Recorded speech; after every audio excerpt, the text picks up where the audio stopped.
As we get closer to Halloween, we want to tell you a real-life scary story. Ooh, it's all about a ghost forest right here in North Carolina. Not because it's haunted, but because the trees are dying. I mean, in fact, almost all the wildlife is dying in this forest. All you see is just a bunch of gray, ashy-looking tree branches. Rachel Dusing explains that climate change is to blame. Imagine a forest the size of Raleigh and Durham. Now imagine a forest of that size dying every single year. It's an unfortunate reality happening right now across the North American coastal plain, including right here in our backyard in North Carolina. It's a popular vacation spot or weekend getaway, soaking up the sun, relaxing to the sound of waves.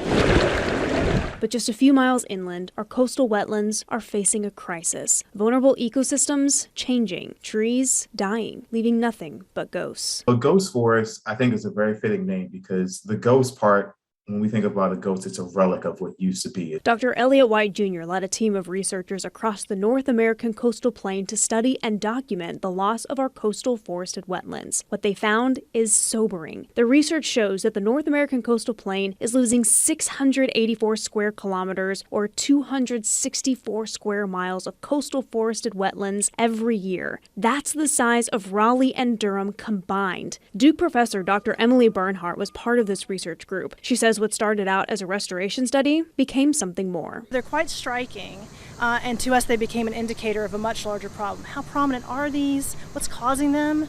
And where is it happening and how fast? In previous centuries, these forests were drained and cut down for agriculture, but that now only accounts for 3% of the total loss. So they looked at the bigger picture. It's happening all over the place. Anywhere that water tables are rising or marine salts are getting upslope and salinizing those soils. The trees are dying and can't thrive in water that is becoming more and more salty. So as sea levels rise and stronger hurricanes produce more storm surge, it's harder for these trees to survive. We can't reverse climate change overnight. We can sign a law and stop deforestation overnight, but you can't reverse climate change overnight. So these systems, in some ways, they're on a ticking clock in terms of what we can do to save them. If we do nothing, what's left of these coastal forests will be gone within the century. Native cultures have a spiritual connection with these areas. They provide habitats for numerous species of wildlife, and they're even nature's natural water filters. If you eat seafood or you like to swim in clear waters on the coast, these wetlands play a really important role in protecting water quality. We can't save the forests overnight, and they may never fully return to their former glory. But Dr. White and his team of researchers are working to create opportunities and awareness so these forests can be around for generations to come. Even though I said these systems are hard to restore, plant some trees, some of them will come back. And so buying land and trying to kind of create more of this system a little further inland so that they can grow healthy and survive. One more plant there that's in danger is the Venus flytrap. Really important to protect that. You know, it's not just the forest out near the coast feeling the impacts of climate change. Meteorologist Monique Robinson has an example from right here in the Triad.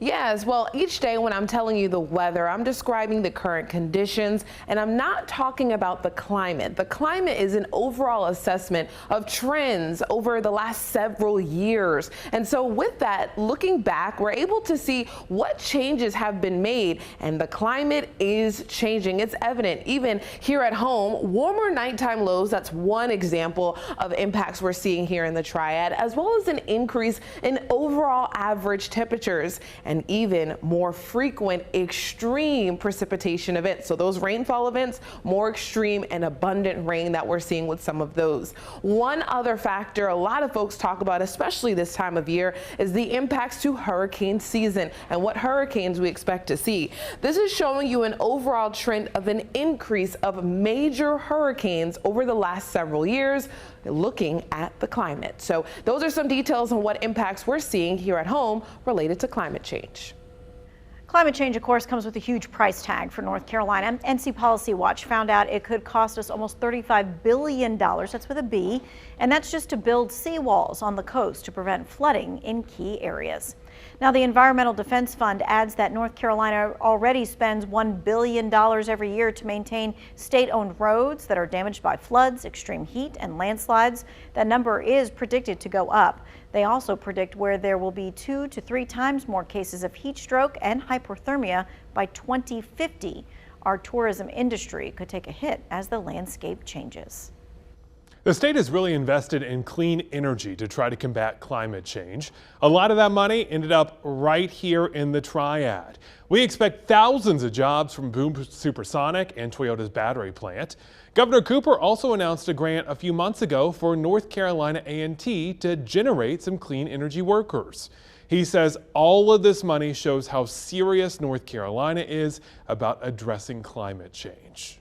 With Toyota battery, making their EV batteries here, and that workforce, with Boom Supersonic, making cleaner airplanes, with North Carolina A&T State being a hub of education, but all other educational institutions, our high schools, our community colleges, working together, the Triad has taken off. It's a colorful picture how we got here. Lawmakers didn't just wake up one day and decide to do something. All of this comes from years of work. An NC State climate expert says in order to go green, lawmakers had to reach across the aisle and go purple.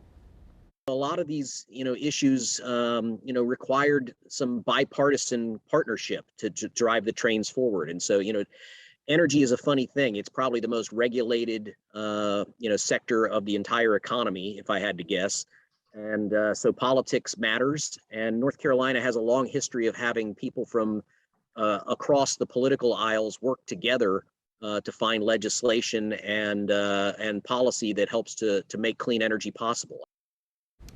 A couple of takeaways here. Climate change has already begun to impact in serious and expensive ways. But leaders aren't just sitting there. People from across our state are working on solutions. We're seeing that right here in the Triad.